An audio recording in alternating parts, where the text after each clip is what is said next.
Patrick, why don't you come around and help me out a little bit? Sure. Oh.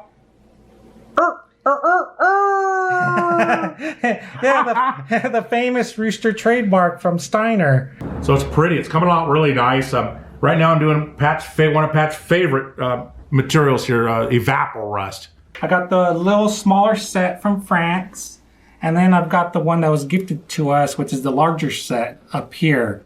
So I'm going to assemble the small one first, and then once that's completed, I'm going to move over to the larger one, and I'm going to be filming this process. Yeah, we're actually glad it happened because this isn't typical. No. But it's good that it happened because now we can talk about it, and we'll actually talk about it further in part 6 when we do a final thoughts on this whole series. Hear how nice it sounds?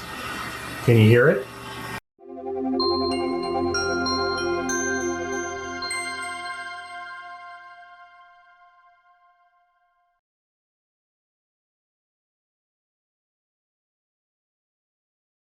Hello and welcome. This is Shop Adventures 43. I'm Lance. And I'm Patrick. Well, we've only got a couple of topics to cover, but we want to talk a little bit going forward, I think, don't we? Sure, I think so. So we're going to cover a Jacot tool restoration, or two.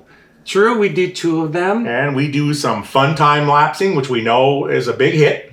So that's pretty good. And this guy thinks he built some really neat, he rebuilt some neat tools only because I got them all perfect for him so he could put them together. You know, you're blindfolded. But I think you're going to really enjoy it. I mean, these 2 Jacot tools. One was gifted to us. The other one we just had for many years. And boy, the condition, they really... Well, they both came out looking better than the one we actually used doing our regular watch work. Well, that's kind of funny because we'll get into that. We'll do that. But one came out in such beautiful condition, which was supposed to go into the museum. But I don't think it's going into the museum anymore. Okay. Now, I do some earth-shattering work. I'm doing a break-in, not supposed to be recorded. We've already done that on what, part 4 or something? Oh yeah, part 4 we did the break-in procedure on the Levin open style headstock. And that's on our Spindle Educational Series. Yes. Okay. But we do like to give you some highlights. Well, I had him come by because he wanted to come by. So I said, come by. I'm doing this 3C closed style headstock. Yeah, because we just released part 3C, which is the assembly of the Levin 3C, call it closed style headstock. Yeah. Yeah, and because we aren't going to be sharing the break-in procedure on that, I thought it would be pretty interesting to just, come in on Lance a couple of times. Oh, but when he came in, let me share something with you. I've never worn a white coat that long in my life. Anyway, my 1 to 2 hour, it usually takes a couple hours to break one of these in. We got into a 3-hour ordeal. I'm not going to share the results with you. I'm only going to tell you, you need to see this to believe it because I wasn't sure we were going to make it. I didn't know. Well, it's really interesting because we've documented for this scenario, but we never imagined we'd run into it with this set of headstocks. No, we just thought we'd do it for others, but we wouldn't actually have the problem. Yeah, so it's kind of interesting. So I'm glad we did, and I'm glad you happened to come along. It's actually a good thing. Yeah, it actually works out really well. It was a spontaneous moment thing, right? Exactly, I agree. Good. Yeah. And so that's what I have this week. It isn't much. Yeah, not much. What's coming up? Well... you're gonna do a little more time-lapse work, I guess. Oh yeah. We do got a couple of things. We've got this really neat, it's a little tiny rotary table. Yeah, I bet you've never seen one of these. Okay, but this is what makes it really special. I mean, it's American made, really tiny, but what makes it especially special to us is that it takes 11D collets in the center. That's pretty neat. So you can use it. Yeah, so you just don't, I've never seen anything before, and they're very rare, so we're just really fortunate to acquire one years ago, and it's actually going to require a little bit of machining because we want to actually machine some slots on the bottom platform. That's true. So we're going to do a little bit of machining on that on our little TAG CNC mill. No, we've been really, really busy. We've been rebuilding a rebuildable spindle that's not rebuildable. Does that make a lot of sense?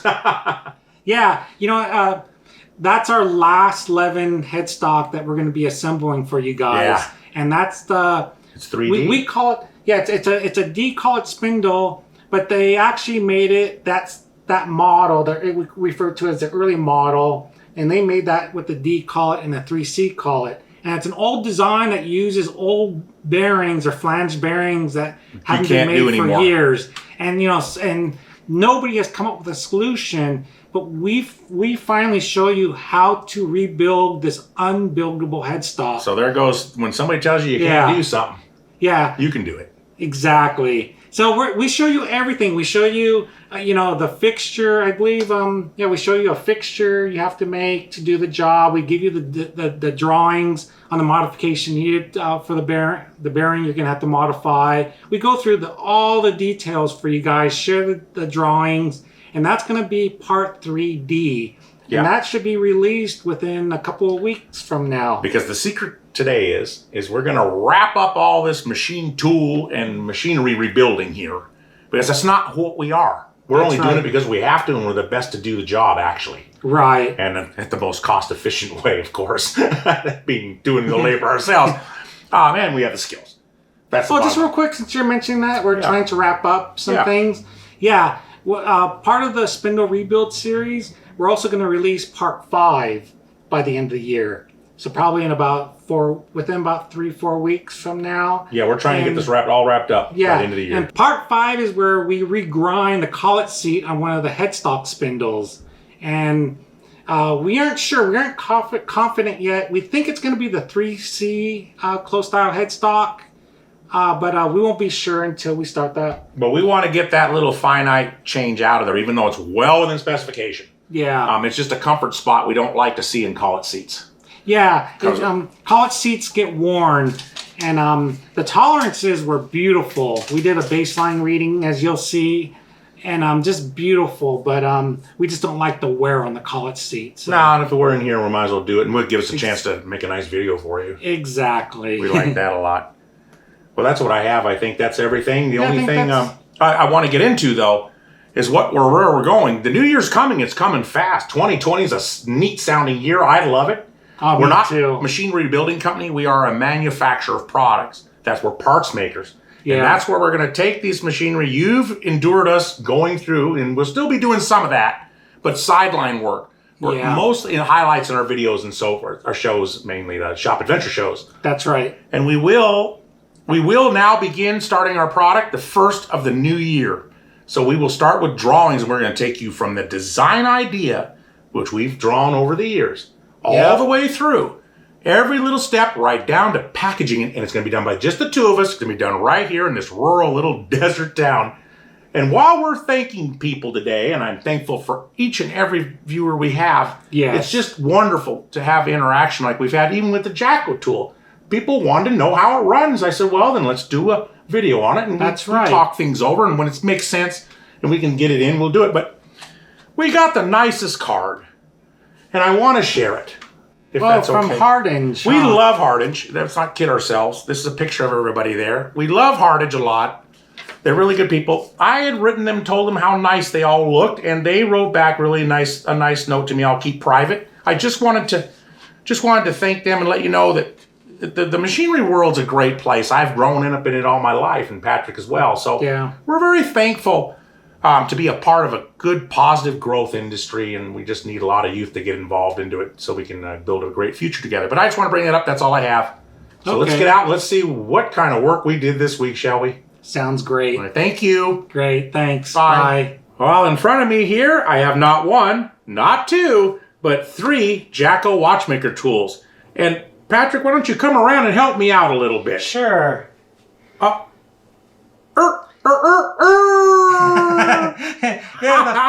famous rooster trademark from Steiner. Yeah, so these are 2 full sets from Steiner, which was later purchased by Horia. And I think we shared that earlier. But yeah, go ahead. Oh, okay, but this one's the gift one we got from Hab and Peter. Yeah, our friends in Netherlands. Yeah, well, it's nice over there. We took one of those Google Earth things and looked around it. That's really nice. Nice area over there, just pretty. Yeah, very pretty area. Yeah. Well, this one, he sent and said, you guys can have this. This is for your museum. We shared it in Shop Adventures 41. Yeah, and we got it, and We really did. I mean, we took a look at it. Well, we opened it live, so we didn't really take a look at it until after, so, right? That is true. We got to looking really close, and you discovered that it's kind of an advanced tool, right? It's pretty advanced model. Well, yeah, see, what happened was Lance is going to start this restoration project, and he comes to me and says, I'm taking a really close look at this tool that we were gifted, and he tells me, are you sure you want to donate this to the museum? So, because if you take a look at this tool, I mean, yeah, okay, it has some condition problems, but that's just from age. I can fix that up. Exactly. I'll make it real nice. But if you really look, we're looking at the runners. So these things, these things are called runners. Okay. And then these are the tool itself. Great. Okay. And so we're looking at these runners. These runners are where you lay the pivot on. And by the way, I should probably mention, after Lance restores these tools, we will give a demonstration on how these tools are used. Yes, because I realize a lot of people that view with us may not be aware that how this works. We like to share that because this is what we still do for a living. We still do watch repair. Sure, exactly. And we actually, can I show this one? Oh yeah, please. We actually use this one right now. We use this out in our workshop right today. Yeah, and as you notice, okay, this is a full set. But the one that was gifted to us by Hab and Peter is also a full set. It's just an earlier model. And so, Lance came to me, like I was mentioning, and he says, take a look, with your loop and check the condition of these runners.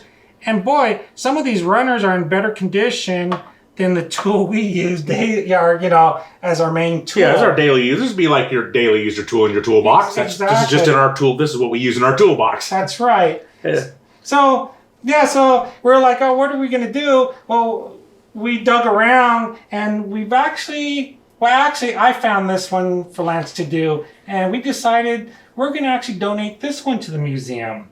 It's a pivoteur. Yeah, and where's this one made in, you're telling me? Well, I think it's French. Right? Yeah, here, it should be, is on the top. I put it up in here. Oh, yeah. France. Okay. Wasn't sure. We don't use this, that's why. Yeah, we've never used this one. This was gifted to us. This is really old. Yeah, this goes back years. It's really old. And how I know it anyway, I mean, because, when you're playing with this stuff and looking at it, I always just love things like this right here. There's a couple of them, and they just haven't. That's a big deal to me for some reason. The little flats with their little numbers, you see. They're little slots. Yeah, for the different pivot sizes. Mm-hmm. And it's just the detail that the way it was done, and it's just the way they did things beautiful. But you'll notice, let me give a good shot of the tool itself, because this is the oldest tool. You kind of see the style, the design. Yeah, take a look. Okay, and really nice workmanship.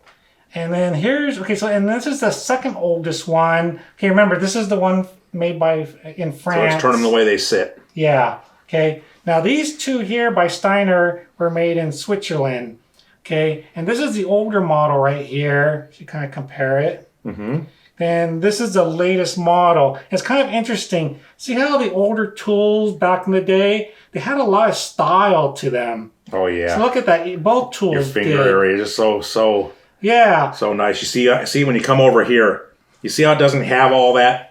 Yeah, here, why don't you put, Let's go like this for you. Exactly. Yeah, isn't it really interesting how tools later on, they just got away from that style. Yeah. And all that. So that's just really I think a lot of you guys can relate to that. Yeah, and any type of machine tools and so forth. Sure. So we've decided after a committee meeting here, we're going to go ahead and we're going to use Hab and Peter's tool. Yeah. We're going to use our current one and his much better one. That was supposed to be our museum. This will go to the museum. This one from Hab and Peter. This will go to the museum one day along with the two of us, Patrick and I. The day we're checked into the museum will be the day this goes with us. Okay, you get that. So we're going to do this one. We're going to do the French one, and we're going to donate this. And when you see me with this tool again, it'll be completely done, and maybe I'll show you a little along the way. Sure. And when we do... I'll do this one. I'm going to do this one, and you'll know because I'll be wearing the white gloves, which means it's time to put it away and put it in the museum case. Sure, okay. So this will be nice. And again, that's the day we'll show you how this works. Great. Okay, and it won't be long. Okay, well, that's what I have here. Well, no, thanks for sharing. I'm glad I did, because I'm tired of forgetting to bring you guys along. We do a lot of work all week, and I just don't share enough. So just taking a little extra time, learning the ropes here. And we will show, actually, one of the things I was surprised, and I'll go into more detail after it's restored, but yeah, just bring this like this. What we're really surprised is any watchmaker out there that's familiar with this tool, this came with that option. So here's the knob right here at the side with the pull string. Oh. See, and here's a little handle to it. And see, back then, it's really, I don't know. See, in this model, we also have it, but we had to purchase as an optional option. Right. Where this one, so that's why I was really surprised, because not many watchmakers, when they purchase these, they don't purchase that as an option. And when you find them used, they also don't come with that option. So we were really surprised that this one has that option. So, that's another reason why we want to put it to good use. Yeah, it's really nice. So yeah, we're happy to have it. So I guess it's probably be happier that we're going to use the tool. Yeah. Because it makes our job a lot nicer around here. Great. Well, thanks a lot for sharing that. All right, I'm off to get some of this done. Let's see how good I can make her shine. Great. Okay, we're out to see Lance, and I see he got started on the Jacot tools. Yes, there are two of them, remember? Yeah. One is ours, which is very old, but we used it. This one is the gift we got from the Netherlands. That's right. And so as we just said, so what we're going to do now is we've disassembled them all. We photographed them at this point, so we don't miss any parts, because let's get into it. Come on over here. Let me show you what I'm talking about. That is a set screw. Wow, look at that. It looks like a SPAC. And look at that twin little pin drive. You see that little guy there? Look at that. So these take time, and you have to take your time, and so I have to go through each part, see what we have here, try to evaluate what's going on. And the ultimate goal is we're going to refurbish this one completely.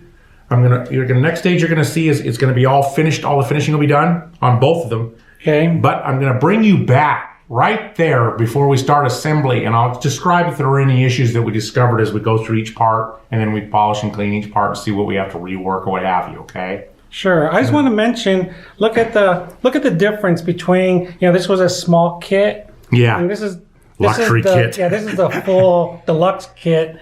And you can just look at the parts, look at all the runners.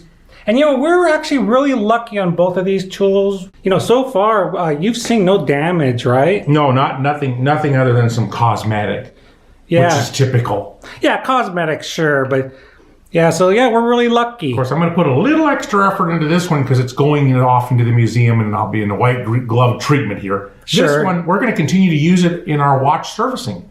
Yeah, just because it's in such great condition, and it is a deluxe set, so we just hate to let it go to the museum without, utilizing it a little bit more. It'll make our watch work a little easier, actually. So I'm kind of happy to have it. Yeah. Yeah, I thought I'd check in on Lance and see how he's doing on the Jacot tools. Welcome to therapy. parts finishing therapy. Okay. Well, so far so good. I've had to do a little sanding, a light amount of filing on some of these components. They're pretty old and they're very well used. Sure. Let me give you an update where I'm at. Oh, please. Okay, this is this French one. Oh, yeah. That we have, and this is the gift one, the Swiss. Okay. Okay, and you'll notice this is just brass. Yeah, I see that. And I guess we're going to go through this a little bit. So, and we identified the other ones. It isn't actually plated. Yeah, Pat went and checked this out. So what this is, and Europe's going to know this one pretty well, probably from the past here a little Probably. bit. Okay, this is a German silver nickel. And what that means is this is copper and zinc like this, but it's copper and zinc with nickel, called nickel silver. Oh, it's a nickel that gives it that chrome color then. Right. So I'm always afraid to hurt the coating or something. Well, there is no coating. No, that's pretty neat. I like that. So that's pretty good. So it's pretty. It's coming out really nice. Right now I'm doing one of Pat's favorite materials here, evapor rust. I don't much care for word. I don't like it. I love evaporust I know. right here. That goes right there with this isopropyl. And, you know, I'm an acetone guy and probably something a little more different here for that. Here's some parts that are going to go over and get used with my Proxen, right, Pat? Oh, yeah, the Proxen rotary tool. Yeah, these are out of the evaporust, and they're going, there was no rust. There's just a little bit of surface corrosion if you're looking with a loupe. So you guys understand. I want to share this process of doing this with you guys a little bit. Sure, yeah, that's why I thought I'd check in with you, because... Not like there's rusty orange iron rotting off of these. It's so small, you can't see it with these. You need your one of these at least. Or, the loupe, yeah. Yeah, and... I noticed... Real quick, that these are done. You've done these parts. Ooh. Yeah, look how shiny they are. Her old one still. Oh yeah, including really its nice. threads. See, the threads, every little thread's done, and you just use a lot of little sticks and cottons and brushes, and here's my flux. This is my polish when I get done. That's what I'm doing right now. You walked in on me. Oh, that's my favorite polish. Yeah, and it's real pretty. It's looking really nice. Oh, it really does look nice. Look at that. And this is the one going to the museum, so I'm a little extra care of it, okay? Because it's the last time I'm going to do that. When I'm going to have you back then, when all of these are done, I don't mix parts. So when all of this is done and finished and polished, I'll have you back for and share it just before it goes into a light oiling and assembly. Oh, great. So Okay. I want to go off to the museum. I want to go back into the watchmaker shop so we can use it. Well, we're in the workshop to see Patrick because I have just delivered some the Jacot tools to him to begin the full reassembly. Yeah. Yeah, and all the parts look beautiful. I mean, guy, the before and after. Actually, you know, I will show a before and after when they're assembled, because it's really fascinating to see the differences. Well, this is a test for me though, guys. Honestly, when I get done cleaning all these and fixing all threads or any other parts, this is where I get tested. If he finds something wrong, I hear about it. I kick it back. Oh, it comes right back. There's no niceness about it around here. He doesn't fix it and continue. So, okay, I got the tool set, the two sets here. I got the little smaller set from France, and then I've got the one that was gifted to us, which is the larger set up here. So I'm going to assemble the small one first, and then once that's completed, I'm going to move over to the larger one, and I'm going to be filming this process. So I'm going to do a little time lapse, like a fast motion. Oh, people really like that time lapse. I don't know. I speculate on why they like it, but I have a feeling it's because we don't talk during it. Well, they're kind of neat. I really enjoy the time lapses. Yeah. So we thought we'd share that with you guys. And then once I'm done assembling both Jacot tools, I'm going to give the two sets back to Lance, and then probably together we'll do a little show and tell.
Okay, hey, we hope you enjoyed that pair of time-lapse rebuilds performed very well by Patrick, I might add. Yeah.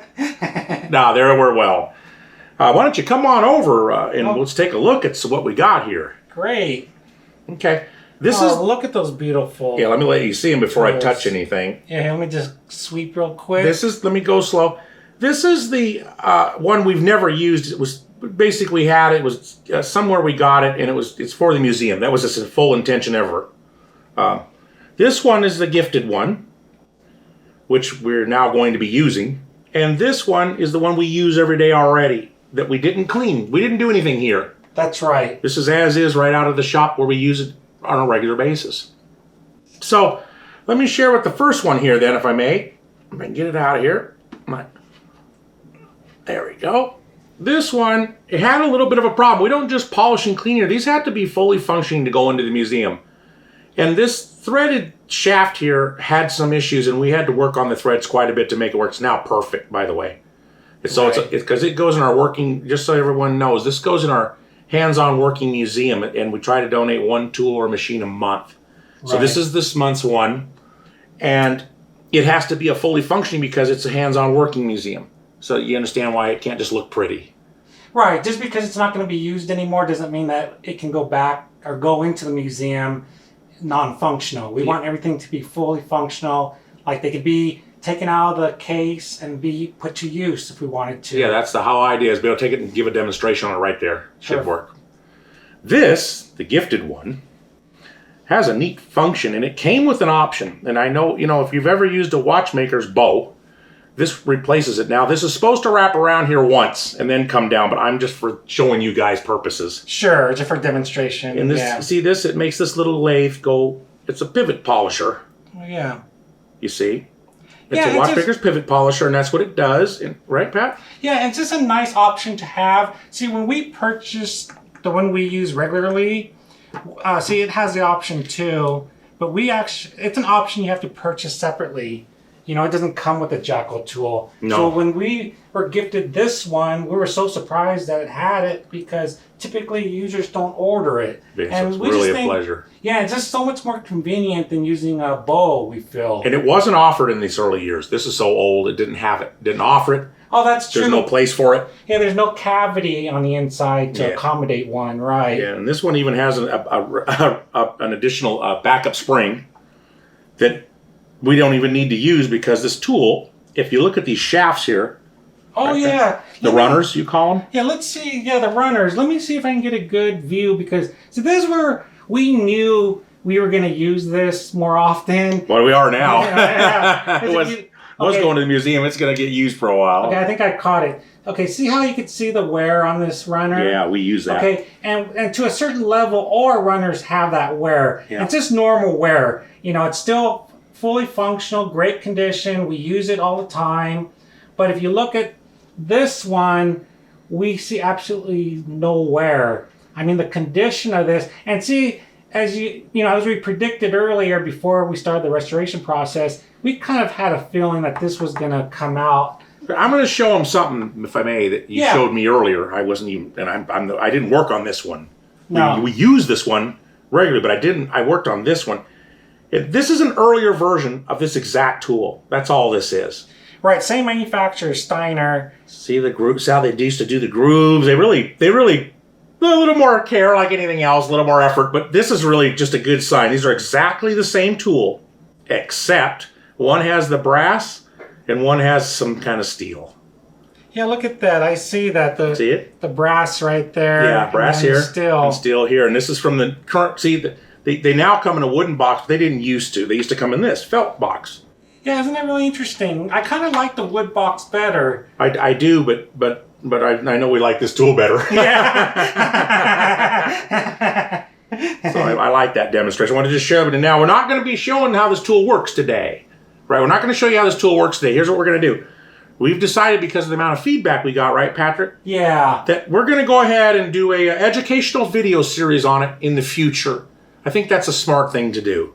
Yeah, because we're going to ask. It's going to lead to too many more questions, and then I really want to give great answers on how we use this. Really use it in the shop. Yeah, and the tools that you're going to need to go with this. There's a lot that leads up to this, and that are similar too, that we want to share about. So you go, okay, if you're not, you can use this, or you might need this, and you use that. And we got burnishing tool. We got a lot. So, yeah, because we just felt that if we would show you, we'd be rushing it, and it's just going to cause more questions. And big whoop-de-doo, Yeah. So I want to make a little more of a dramatic deal out of it. Yeah, so it'll definitely be its full sole video. It'll be a part of our education Mounted the whole series. thing. We'll do everything. For Yes, you. So everything. So you get the whole feel of how a watchmaker actually does this. And we do use these tools to do watches right now. So That's well, now right. we have two. One, I guess I'll never see this one. My prediction is this is going to go high for Patrick, and I'll be stuck over here, which is fine. It's a nice tool. But it's not of the caliber of this fine piece from the earlier days. No, I'm really surprised. It's just in gorgeous condition. Let me just sweep Here, one more come time. along with me and take your last look at it along with me. Even this one, this older model, I'm just so impressed. It's flawless. I was had to work on it hard. Yeah, because this one was really in bad condition. And it only had that one thread problem. I didn't come across any other problems. Everything fits and works fine. So, it's great. Great, no, that's really good. Really happy with the results. The guy did a pretty good job putting these together. Thanks. Well, All you right. did a great job on the restoration work. We'd love to do one a month. That's right. So we have to find our next tool, huh? We do. We have to get another tool in for the museum for next month. Okay, great. Thank you very much. Well, maybe we'll show that next Shop Adventures, our next I tool. think we'd like that. Let's try for it. We'll try for it. Okay. Okay, great. Thanks. Well, if you're sitting here with us right now, then you probably realize it's sticker shout out time. Yay! And the way this works is we receive these in the mail. We do not open them. Patrick opens them. He hands the letter to me and he flashes you the pretty sticker. And those are from fellow YouTube creators. Great. And they're from around the globe. And in this case, they're literally from around the globe. I think they're all international, and we They got are. 3 of them. Yeah. So great. Let me open the little one first. Oh, of course. He likes always the little machine, the little tool, the little... I like anything tiny. Here's the little note. Oh, okay. Oh, I know him. This is Craig over in Australia. That's Craig. And It's Craig's workshop. oh, nice stickers. Look at that. Oh, I like the green. I like that green a lot, Craig. Yeah, Craig's workshop and the milling machine. They're having fires over there right now in Australia. I'm very worried about them. It's summer coming in there, I guess. All right. Yeah, I got all my worries. Okay. Yeah, we just went through a lot of fires. Oh, here. California here. Yeah. We're not involved in that power outage stuff here, though. No, thank We're God. in the middle of a desert, nothing to burn. They're just cactuses and, And us. and rocks. And, Yeah, the cactuses and rock. Okay. This is from Rustinox? Yeah, Rustinox. He's where? in Belgium. Chocolate. Oh, I love chocolate. I wonder if he likes Belgium chocolate too. I always wonder. Yeah, I always wonder. Huh? He's a really laid out guy. He's really nice. I like his shop. He's a really good guy. I think it's a cool place he gets to work in, so that's really neat. Look, nice color combination. It on is. this We're sticker. 2 for green for green today. Yeah, Well, that's nice. really nice, unique. I like that. And the last one. It's funny they're all international today. Just a little note. Oh, Machine NZ. Kevin. New Zealand. Oh, wow. Right, Yeah. yeah. We're pretty popular in New Zealand. Ah, I don't know why Yeah. that is. We just have a lot of friends there. It's cute. really cool to have another friend. We'll take it. And it's a nice sticker. Look at the attention to detail. Look, he put some dimensions there. 25.4. oh yeah. Let me show this to you. Yeah, look at this. It's a micrometer with his name, Machine NZ. Yeah, and look, if you can see, the micrometer reading is 25.4 millimeters. And you know what 25.4 millimeters is? I do. It's exactly 1 inch. Yeah, we like that. That's pretty funny he That's did good that. attention to detail there. We enjoy Yeah. that a lot, Kevin. Yeah, that's pretty neat. Well, that's all we have for this week for stickers. Great. And we'll look forward to more in the future. Well, thank you so much. We really appreciate We're it. glad to be a part of this community with you.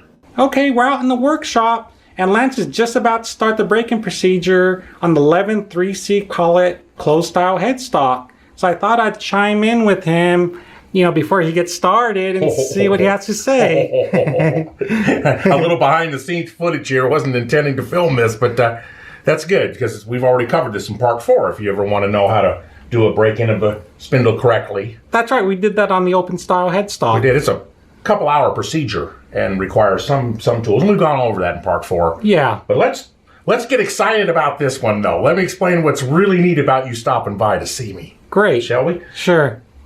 Okay, you see we've got ourselves set up here. We've got our temperature meters. And they've got them under there. If you remember in part 4, you'll know what this is, magnetic tape, so it doesn't hurt your paints. That's right. And I've got one set up under the deep groove rear bearing, and one set up under that pair of angular contact bearings here. And these are our largest bearings, so yeah, this will be an interesting reading we get today. And I've got my little RPM meter and a little tape on here. Oh yeah. I don't know. Can I? Yeah, I can do what I want. Yeah. There's my little. So I'm going to read that. Nothing to worry about. Okay. Just so I know where you're at, because remember, you can't count on this stuff. Right. No. Okay. So, what discovery is really? Yeah. Hold on. Hold on there. See, last time, and if you've been to part 4 and you've watched it, you'll know I used a notebook and a pen. That's right. And because of y'all coming along and us having to share this, we created really neat, free for you to download forms at activeatom.com. Right. We actually wouldn't have done this if it wasn't for our viewers. We would probably still be doing it on notebook paper. So this is actually really nice. Yeah, because I just scribble notes and we have little meetings. We talk and we continue to get them done, and we keep those notes in the file for that spindle. That's just what we've done for like ever. Yeah. It's really neat though. It's even in 4 color. Yeah, and we even put in all the system, the lathe machine, or could be any machine, all the details. So if you're doing a spindle rebuild break-in, this works for you. This is it. Levin or otherwise. You can use this for spindle rebuilding, period. Tells you the minutes, seconds, and everything. It's really nice. And so anyway, that's what I'm going to use this time. Okay. So I'll have it, but normally you wouldn't have known that because we're not going to refilm this whole thing. Nah. We've already done that in part 4. And, well, I'm going to show you something. I've actually found, Patrick, one of these we're going to grind in part 5, the grinding of the spindle collet seat. That's right. And we found one. Yeah, we finally found one. Before you get excited and be thinking anything in like, I don't know, 1/4 of an inch range, let me get this perfectly clear. It's within tolerance of the Levin specifications. It's at 40 millionths. Yeah, within 40 millionths of an inch. Within the 40 millionths right there. That's one little line on there, okay? Remember that, right? Let me just... Okay, yeah, if I can get a good reading. See, it's really small. Really good. It's within... Okay, this is a 1 micron gauge test indicator right here. And so you can see, it's within that 1 micron resolution. And that's really nice because, that's less than 40 millionths of an inch. So it's well within the Levin's 50 millionths of an inch total indicator run out. Yes, it is. And because this is our big workhorse, the 3C collet. This is the biggest collet we have on the lathe, so on this style lathe. So we're going to go ahead and grind this as perfect as we can get it, and that'll allow us to share that in a video with you. And actually, I'm glad you brought that up about the grinding. The reason why we selected this headstock for the grinding procedure is because you may have heard that noise as well when I was showing you the reading. There's a little wear, from the collet. We talked about that. We call that our collet's comfort spot. That's where it finds its home. It's where the collet slides back and forth on the collet seat. Yeah. And that's what's happened just over time. And it's normal, just from use. And you can kind of hear it. And so it definitely needs a new collet seat regrind, which is great because we were hoping we'd find a headstock that really needed a collet regrind. So that's really good news. So that'll be in what part? Part 5, right? Part 5 of that, and that's for the educational series. Now, you're in Shop Adventures here. Right. So we're just wanting to share. We don't want to leave anyone out. So we want to share in Shop Adventures. Hey, this is what they're really doing behind the scenes, getting ready to make their product. So these machines is a big user for us for making our product this coming year here. Oh, one thing. Just want to mention, I noticed what happened to our fancy-pantsy motor control. You just had to bring it up. That's just what you do to me. Yeah, because I know I had my dual controllers with that quick reverse switch, which I'm very good at, and it's used on the turret. The turret back here for the lathe. When I run this machine at this is our more modern table. Note, this is not where we normally use. So when we do part 4, when we did the spindle break-in, we didn't do it here. We did it back there. That's right there. That's our older Levin setup right there. Yeah, that's like a taller bench and everything. Here I get to sit today, this little lower chair. And, yeah. And, well, okay, I can't lie anymore. What happened was I had to dial 911, had a big emergency here. I went to go use it. It's that dual box. As you can see it in, I don't know, it shows up once in a while. In prior videos we've shown. Yeah, Shop Adventure videos. Yeah, Shop Adventures. And it's a real nice setup. It's really a beautiful control system for controlling these motors and everything. Well, and the spindle and everything. Well, the problem was the controller board's got a problem, being that we're really good with electronics. I sent it to the electrical department here, electronics table. You guys have been in there in a prior video as well. Yeah. And Patrick's going to perform some repair work there and possibly a board replacement. We're not sure. Maybe we'll share that. You want to share that? Maybe for the next Shop Adventures, we can share a little bit of that. Part of this thing's a real classic, and so it's a little upgrading going on here, and it's because it was making a lot of noise, was having some problems, and it's probably in shock. I thought maybe the controller got into shock because the spindle's so smooth. Okay, thank you. Okay, well, thanks. Oh, maybe I'll check in with you maybe when you're about 50% into this. About an hour or so. Yeah, I think you get to see some more numbers and see what my temperatures are running and Great. what exactly are we getting here. Okay, great. I'll be back. Okay. Okay, we're here to check up on Lance. I think he's kind of midway, huh? 50%. Just wrapped up the 50%. Oh, great. That's 50% of the RPM. That's what you guys understand. It's about 2,000 RPM just completed. And at that 2,000 RPM over this period of 15 minutes, we charted to 5 minutes intervals. We took temperature readings. And I like what we're seeing already. We're seeing 104.5 on the front bearings, the set, and that deep groove bearing's running at about 101.5. And we're sitting for right now for 5 minutes before we start to 75%, so you guys know. Sure. So because you can't stop during this process. You have to continue forward, because if my temperatures are already dropping and I want to record those and start, say. Oh yeah, look at that. They're already dropping. See, I'll be recording those at the end of my 5 minutes, and then I will start running all these little 20-second, 40-second, and 1 minute intervals. Oh, great. That's really good news. So that means the angular contact bearing, they aren't heating up. They sound good too. Oh, great. Really good.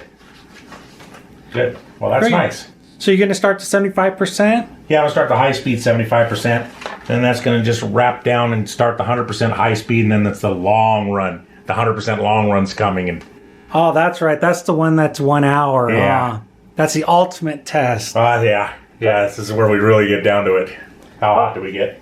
Okay, great. I think I'll check back when you're close to the 1 hour. Coming at the end of the hour? Yeah. Okay, see you then, because then I can keep my time running. Okay. Sure, okay. Okay, we're back to visit Lance, and he's at the last stage, but it's been extended. Oh, yes, it has. It's been a nice long day out here. Okay, we're supposed to do this break-in in about 1 hour extended time at the end of it now. The big long run, that 100%. That's right. But we weren't getting the stabilization we were looking for. We had a hit and peak up there, and I don't know, like 130 something or another. And then that was about 30 minutes ago. Now it's stabilized up there, and we've extended the chart, which means we're going to extend the downloadable chart to match this for you. This has happened before, but I just did it on paper before. So yeah, we're actually glad it happened because this isn't typical. No. But it's good that it happened because now we can talk about it, and we'll actually talk about it further in part 6 when we do a final thoughts on this whole series. Hear how nice it sounds? Can you hear it? Yeah, really nice. Let's see what we're getting here. They're running there right now at 4,324 RPM. 4,308 RPM. And that's smooth. It's up there quite a bit. We like to be at about 4,000. That's what this was based on. But it's a little higher, a little lower. Everything's not science here. But I'm real proud to show you that it's stabilized. It's deteriorating now. It's coming down to a stable temperature. I'll be able to monitor and put this in the file with this Headstock's Spindle's reports. So we'll always know what we're getting, what we got, and Sure. when we rebuilt it and all that. It'd be really handy to have. So Okay. I'm glad you stopped by. I'm going to wrap this up and be done with this head and get ready to start on another one. Well, that's great news. So I think we'll see this headstock again in part 5 for the grinding. This is our, it's the one you're going to see in grinding. And remember, it's a C3, so it's it's the biggest bearing. So That's we right. weren't sure what we were going to get here, but we're really great. We're really happy. Great. Sounds good. Thank you. Okay, thanks. As watchmakers and micro machinists, Patrick and I thank you for following along with us while we take this journey. We look forward to bringing you another exciting show shortly.